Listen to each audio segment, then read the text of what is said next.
요한복음 1장 9절로 14절까지 말씀입니다. 제가 먼저 9절 말씀 봉독합니다. 참빛 곧 세상에 와서 각 사람에게 비추는 빛이 있었나니 그가 세상에 기었으며 세상은 그로 말미암아 지은 바 되었으되 세상이 그를 알지 못하였고 자기 땅에 오매 자기 백성이 영접하지 아니하였으나 영접하는 자 곧 그 이름을 믿는 자들에게는 하나님의 자녀가 되는 권세를 주셨으니 이는 혈통으로나 육종으로나 사람의 뜻으로 나지 아니하고 오직 하나님께로부터 난 자들이니라. 말씀이 육신이 되어 우리 가운데 거하심에 우리가 그의 영광을 보니 아버지의 독생자의 영광이요 은혜와 진리가 충만하더라. 아멘. 예수님의 탄생에 대해서 복음서들은 좀 다르게 기록을 하고 있습니다. 정확히 말하면 다른 각도에서 조명을 하고 있다, 이렇게 말할 수 있죠. 마태는요, 예수님의 족보를 소개하면서 이야기를 시작해가지고는요, 그러면서 그곳에서 아주 자연스럽게 예수님의 탄생 이야기로 넘어가는데, 그런데 거기 보면 마리아보다는 아버지 요셉의 믿음과 그 역할을 굉장히 강조하고 있습니다. 그리고 이어서 동방박사들의 이야기와 그리고 헤롯의 유아 학살 사건을 말하면서 예수님은 유대인의 메시아, 유대인의 왕, 메시아로 이 땅에 오셨음을 강조하고 있어요. 이것이 마태의 기록입니다. 자, 마가는요, 예수님의 탄생 이야기를 생략하고 있습니다. 왜냐하면 마가는 예수님의 이야기를 공생애부터 시작하거든요. 그래서 생략하고 있습니다. 그런데 누가는 누구보다도 풍부하게 예수님의 탄생 이야기를 소개하고 있습니다. 세례 요한의 출생부터 연결된 하나님의 역사를 말하면서, 그러면서 예수님의 어머니 마리아의 헌신과 결단을 소개하고 있어요. 예수님께서 베들레헴에 탄생하실 때 그때 누일 곳이 없어서, 그래서 이 마국간에서 말 구유에 누이신 것도 누가복음에만 나온 이야기고요. 그리고 그때 바로 들에서 양을 치던 목자들이 가서 예수님을 경배한 것도 역시 누가복음에만 나오는 이야기입니다. 한마디로 그는요, 예수님을 이 땅의 모든 소외되고 고난당하는 인간들을 구원하기 위해서 오신 그러한 구세주로 소개하고 있는 거예요. 이 땅의 모든 고난당하는 소외된 사람들을 구원하기 위해서 오신 구세주로 그렇게 소개하고 있는 것이죠. 자, 그런데 예수님의 탄생 이야기를 소개하는 데서 요한은 또 다릅니다. 요한은요, 탄생 사실에 대해서 이야기하기보다는요, 그 의미를 이야기하고 있어요. 예수님이 탄생에 가지는 그 영적 의미가 얼마나 놀라운 것인지, 바로 그것을 갖다가 탁월한 통찰로 소개하고 있는 것이 바로 요한복음입니다. 그래서 이 요한의 이야기가 가장 어렵기도 하면서 또 가장 감동스럽기도 한 것이죠. 자, 요한이 해석하고 그리고 요한이 이해한 예수님의 탄생은 뭐냐? 한마디로 말하면 하나님의 사랑입니다. 한마디로 말하면 하나님의 사랑이에요. 이 땅에 있는 모든 사람들을 사랑하시는 그 하나님의 사랑이 정말 전격적으로 획기적으로 나타난 사건이 바로 성탄 사건이다 라고 보고 있는 거예요. 저는 오늘 성탄절과 그리고 성탄주일이 겹치는 이 특별한 날에 다른 어떤 것보다 바로 요한이 이해한 성탄의 의미를 함께 나누기를 원합니다. 이렇게 특별히 결정한 이유는 뭐냐? 예, 그렇습니다. 이 시대가 어떤 때보다 바로 그 참사랑이 갈급한 시대이기 때문에 그렇다. 특히 2022년 지금이 정말 이 성도들에게 이렇게 놀랍게 임하신 하나님의 사랑이 가장 절실한 그 절실하게 필요한 그런 시간들이기 때문에 그래서 이 말씀을 나누려고 하는 것입니다. 제가 올 한 해 사역을 하면서 다시 한번 확실하게 내린 결론이 뭐냐? 사랑이 핵심이다, 이거였습니다. 그렇다. 결국은 사랑이 핵심이다 하는 거예요. 누군가가 어려움 가운데 있는데도 그 어려움을 갖다가 정말 잘 이기고 오히려 그 가운데서 아름다운 이야기를 만들어내는 그런 사람이 있다고 한다면 그는 어김없이 그 가슴에 사랑을 많이 가지고 있는, 사랑을 많이 받은 그 내면을 가진 사람이기 때문에 그렇게 하는 거예요. 반면에 어떤 사람은요, 굉장히 많은 것이 있음에도 불구하고 작은 것 하나에 불평하고 원망하고 작은 어떤 그런 어려움에도 실망하고 두려워하고, 그런 사람의 경우는 예외 없이 그는 사랑의 탱크가 비어버린 사람, 내면이 텅 비어서 사랑의 탱크가 비었기 때문에, 사랑받지 못한 내면 때문에 그렇게 하는 것이다 하는 거예요. 주변에 있는 사람들을 다 힘들게 하고 옆에 있는 사람들을 그냥 계속 들이받고 찌르는 고슴도치들은요, 예외 없이 애정결핍이에요. 뭐 말할 필요 없어요. 결국 그런 사람 보면요, 다 뭐예요? 애정결핍 때문에 그러는 거예요. 내면이 비었다고 말입니다. 하지만 반면에 천사표, 주변 사람들을 다 행복하게 하는 너무 아름다운 천사표들은요, 그 내면에 사랑이 가득한 사람들이다. 이게 분명한 결론입니다. 자, 결국 그 내면에 사랑이 얼마나 가득한가 하는 그것이 바로, 그것이 그대로 밖으로 드러나고 또 삶으로 드러나고 또 관계로 드러날 수밖에 없는 것, 그게 바로 인생이죠. 뭐 다른 거 아니에요. 결국은 그 안에 그 내면의 사랑이 얼마나 가득한가 하는 것이 그게 밖으로 그리고 삶으로 관계로 드러날 수밖에 없는 것, 그게 인생이에요.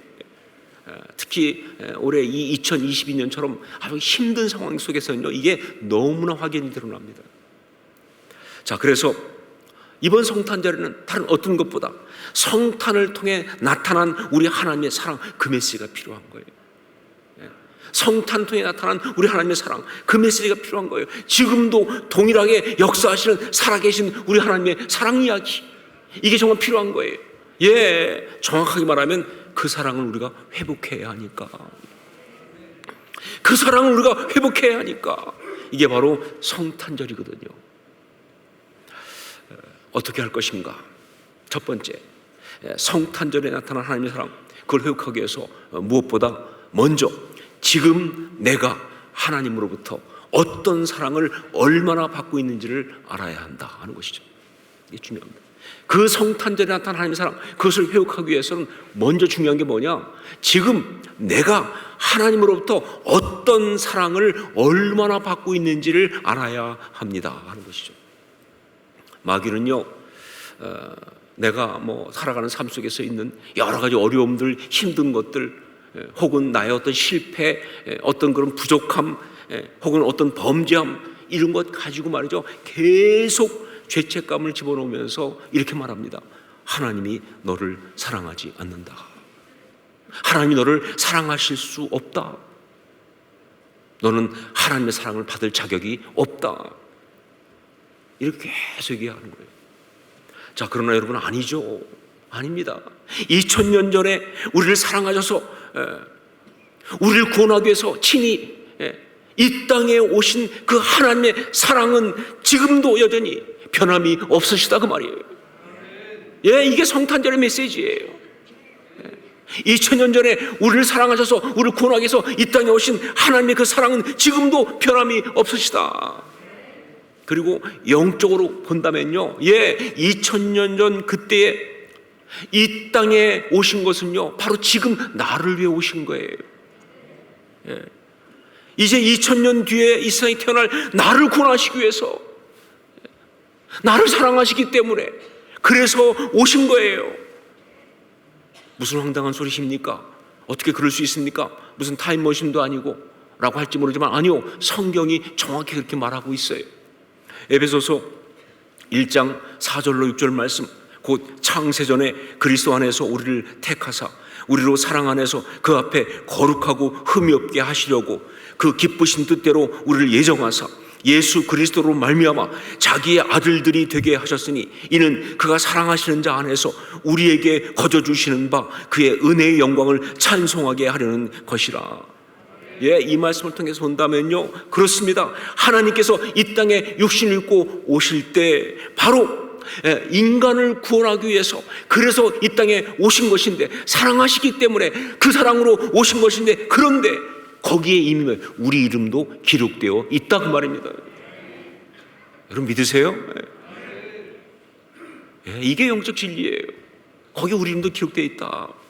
그러므로 우리는 알아야 한다. 우리는 알아야 하는 겁니다.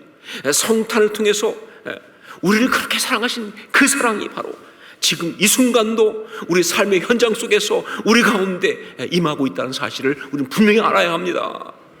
중단되지도 않았고요, 변질되지도 않았고요, 멈춘 적도 없습니다. 계속되고 있어요 지금요. 이 세상에 사랑하시기 때문에 찾아오신 그 사랑이 지금도 우리한테 부어지고 있는 것이다. 우리가 느끼지 못한다 할지라도 말이죠. 이것을 아는 게 중요합니다. 자, 그리고 두 번째, 이어서 그만큼 또 중요한 것, 바로 그 사랑을 우리가 우리 삶 가운데서 삶으로 살아내야 한다는 겁니다. 그 사랑을 우리가 삶 가운데서 삶으로 살아내야 한다는 것이다. 아니, 우리가 인간인데 어떻게 하나님의 그 사랑을 갖다가 삶으로 우리 삶 가운데서 행할 수가 있단 말입니까? 하나님의 사랑인데. 아니요, 그렇게 말할지 모르지만 그렇지 않습니다. 우리가 그 사랑을 받았기 때문에 가능합니다. 아니, 더 정확히 말하면요, 그 사랑을 우리가 사랑하는 것, 사랑으로 실천하는 것만큼 그 사랑을 갖다가 누릴 수 있는 거예요. 그러니까 해야 하는 거예요. 그 사랑을 받았기 때문에 가능할 뿐만 아니라 바로 우리가 그렇게 그 사랑을 하는 만큼 하나님의 사랑을 갖다가 누릴 수 있기 때문에 해야 되는 것이다. 그런 이야기예요. 뮤지컬 그 모차르트라고 하는 작품에 보면 이런 노래가 나옵니다. 사랑을 하면 서로를 알 수가 있어 라는 표현이 있어요. 참 기가 막힌 표현이에요. 사랑을 하면 서로를 알 수가 있어. 톨스토이는요, 그의 소설 전쟁과 평화에서 이렇게 말했습니다. 내가 아는 모든 것은 사랑하기 때문에 알게 된 것이다. 내가 아는 모든 것은 사랑하기 때문에 알게 된 것이다. 자, 이것을 우리에게 영적으로 그대로 적용한다면요, 우리가 하나님의 사랑을 우리 삶 속에서 실천하고 행하는 것만큼 하나님의 사랑을 체험할 수 있고, 그만큼 하나님을 아는 것이며 그만큼 하나님과 관계가 깊어지는 것이다. 우리가 하나님의 사랑을 우리 삶 속에서 실천하고 행하는 것만큼 하나님의 사랑을 체험할 수 있고, 그만큼 하나님을 아는 것이며 그만큼 하나님과 관계가 깊어지는 것이다. 이거 분명한 진리입니다. 그래서 성탄을 통해서 우리에게 부어진 그 하나님의 사랑, 이걸 우리가 알고 그리고 또한 우리가 행해야 하는 것이다. 우리가 그 사랑을 나눠야 하는 것이다 하는 거죠. 자, 그러면 구체적으로 그 사랑은 어떤 사랑이냐? 성탄을 통해서 우리에게 부어진 그 사랑은 어떤 사랑인가? 정말 우리는 어떤 사랑을 받고 있으며 어떤 사랑을 우리가 나타내야 하는가? 자, 성탄을 통해서 나타난 하나님의 사랑, 이것을 정말 기가 막히게 표현한 것이 바로 14절 말씀이에요. 이 한 절 말씀에 그대로 다 드러나 있습니다. 우리 14절 말씀을 함께 읽겠습니다. 같이 읽습니다. 말씀이 육신이 되어 우리 가운데 거하심에 우리가 그의 영광을 보니 아버지의 독생자의 영광이요 은혜와 진리가 충만하더라. 여기 말씀이 육신이 되었다라고 하는 것, 이것이 무엇을 말하는 것일까요? 학자들은 말합니다. 요한 사도가 유대의 신학을 헬라의 철학으로 갖다가 바꿔서 해석하려고 한 이 필로라고 하는 그 사람의 로고스 사상, 이것을 갖다가, 로고스가 말씀이니까 이것을 가지고 표현하는 것이다라고 학자들은 이야기하는데, 그런데 모르겠어요. 그들은 그렇게 해석할지 모르지만 저는요, 그냥 말씀에 나온 그대로 해석이 됩니다. 그렇죠. 말씀이 육신이 돼요. 그 말씀은요, 구약에 그렇게 많이 선지자를 통해서 그래서 말씀하신 하나님, 바로 그분이에요. 그 하나님의 언약, 그 하나님의 약속, 바로 그것을 말하는 겁니다. 그리고 그 말씀이 육신이 되었다는 게 뭐냐? 예, 말씀하신 대로, 언약하신 대로 우리의 삶 한복판으로 구체적으로 하나님이 오셨다 그 말입니다. 약속하신 대로 오셨다 그 말입니다. 추상적 개념 아니에요. 어떤 무슨 영의 눈이 열려만 볼 수 있는 어떤 그런 어떤 그 감질나는 사인, 그런 거 아닙니다. 정말 하나님의 역사는요, 우리가 피부로 느낄 수 있을 만큼 확실하게 사랑으로 우리 가운데 오셨다 그 말씀이에요. 이게 말씀이 육신이 되셨다는 뜻이에요. 영이 아니라니까, 육신이라니까요. 그러니까 이 말씀이 육신이 되었다는 이 아주 짧은 이 문장 속에는요, 우리를 향한 그 하나님의 사랑의 핵심이 그대로 들어가 있습니다. 놀랍게도 이 이야기 속에는요, 정말 우리가 어떤 사랑으로 사랑해야 되는지 그 대답이 확실하게 들어가 있는 거예요. 그게 바로 뭐냐? 예, 그것이 바로 성육신의 사랑입니다. 성육신의 사랑.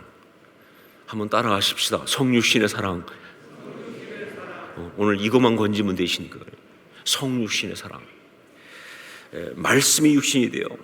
예, 이것을 다른 말로 성육신 그러잖아요, 그렇죠? 말씀이 육신이 돼요. 십자가와 함께 기독교의 양대 스캔들이에요. 기독교의 양대 신학의 핵심입니다. 예, 성육신과 십자가. 우리 이 복음의 양대 핵심이에요. 하나님이 육신을 입고 사람이 되었다는 거, 이건요 진짜 스캔들 중에 스캔들이면 말이 안 되는 거예요. 지금 우리가 볼 때는 그런가 보다 할지 모르겠지만, 아니요, 조금만 제대로 알면 말이 안 되는 게 뭐냐면요, 예, 이모털. 이모털이 뭡니까? 죽지 않는 불멸의 존재가 이모털 아닙니까? 이모털이 뭐예요? 모털. 예, 죽음의 한계에 갇혀있는 제한적 존재가 된다는 것은요, 이건 말이 안 되는 이야기예요. 어떻게 이모털이 모털이 될 수 있습니까? 이건 있을 수 없어요. 이건 있을 수가 없어요. 그런 파격이에요. 자, 그런데 왜 하나님은 그런 파격을 하셨느냐? 전능하신 하나님께서, 이모털, 불멸의 존재 하나님께서 왜 이 육신의 일이라고 하는 제한적인 속에 왜 오셨냐 그 말이에요. 이유는 바로 뭐예요? 딱 한 가지 이유입니다. 우리가 못 가니까. 우리가 하나님께 못 가니까. 우리가 하나님을 알지 못하니까. 하나님께 다다라야만이 살 수 있는데 그럴 수 없으니까 하나님이 찾아오신 거죠. 그렇죠? 예, 그래서 이 성육신, 이 인카네이션, 이것은요 섬김의 극치입니다. 그리고 이게 바로 참 사랑이에요. 나의 방식, 나의 수준으로 하는 것이 아니라 그를 위하여 그의 마음, 그의 상황, 그의 수준으로 하는 거예요. 그러기 위해서 정말 자신을 희생하고 섬기는 것, 이게 진짜 사랑이라는 거예요. 자기중심적이 아닙니다. 이기적이지 않습니다. 이게 정말 참 사랑이다 하는 거예요. 이게 바로 성육신의 사랑이에요. 인생에서 가장 소중한 것이라고 하는 책을 이태영 기자가 썼습니다. 국민일보 기자였던 이태영 기자가 2012년도에 책을 썼는데, 그때 이분은 우리 시대의 멘토 17명, 신앙의 멘토 17명을 갖다가 인터뷰해서 삶의 원칙이라고, 그들의 삶의 원칙이 무엇인가를 인터뷰하면서 한 것을 책으로 이제 묶은 거예요. 근데 그 중에서 제가 정말 감동받은 것이 바로 미우라 미스요라는 사람입니다. 미우라 미스요. 이 미우라 미스요는요, 일본의 유명한 소설가인 미우라 아야코의 남편이에요. 이 사람은 공부를 많이 한 사람은 아니었습니다. 하지만 정말 신앙이 좋은 사람이었어요. 그래서 그 신앙 때문에 결핵 요양원에 봉사하러 왔어요. 거기서 척추 결핵으로 13년이나 누워있는 후따 아야코를 만납니다.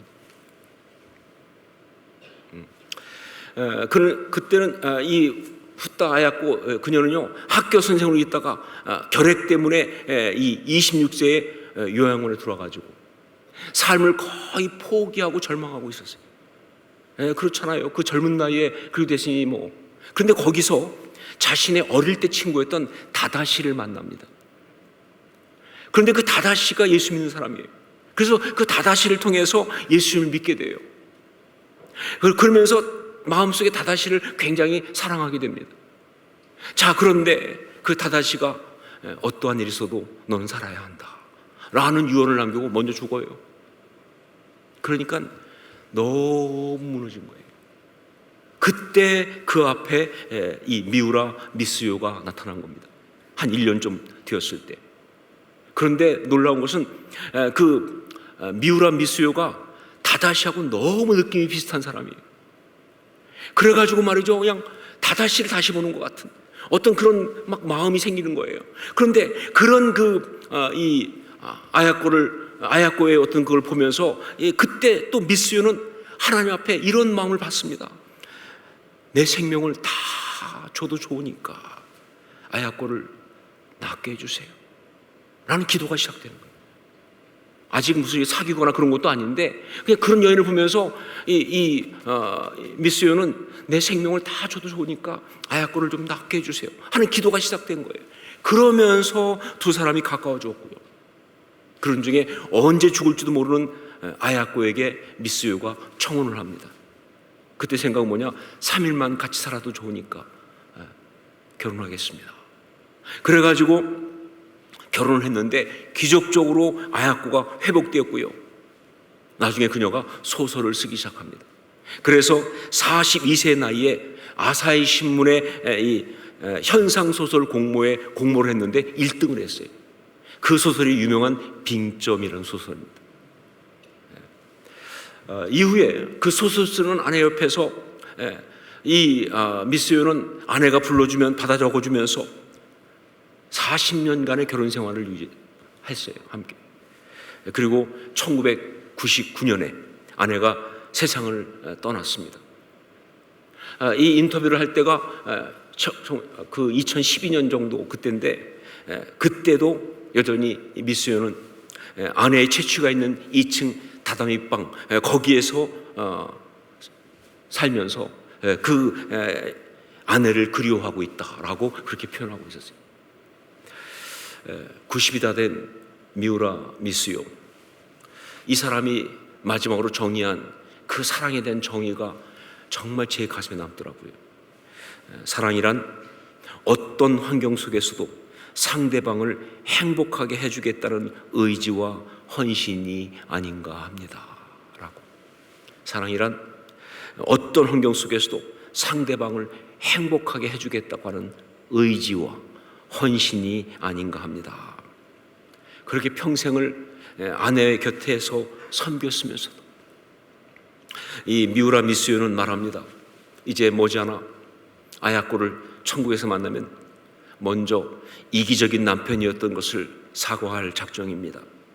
더 많이 소중하게 대해야 했는데 이기적인 말만 해서 정말 미안하다고요.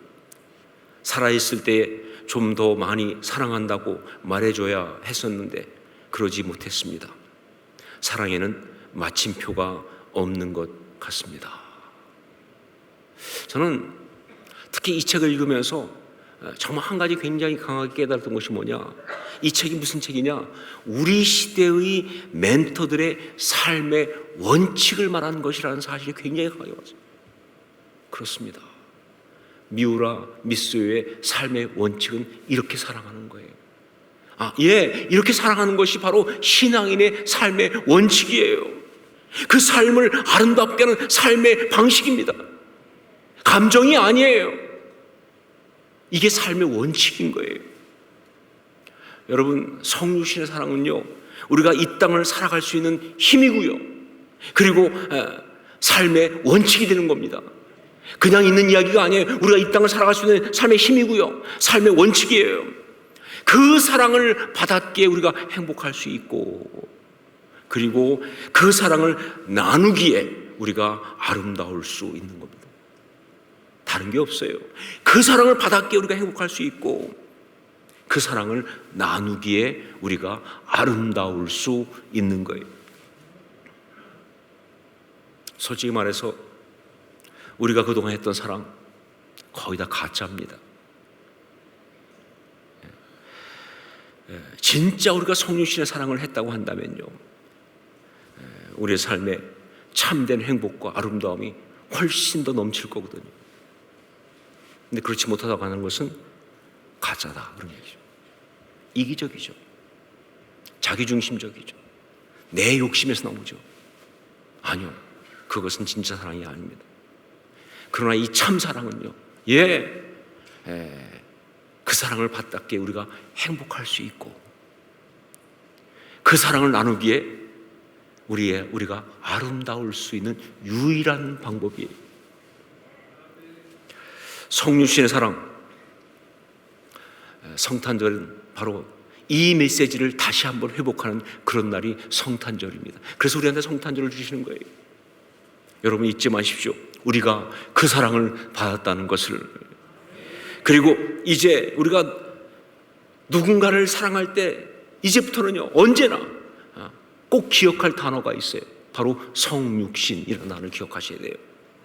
이제부터 사랑을 할 때는요, 꼭 기억할 것이 성육신이라는 이 단어를 기억하셔야 합니다. 사랑한다면 그의 자리로 내려가고, 그의 입장에 서고, 그의 수준에 맞추고, 그의 언어를 배우세요.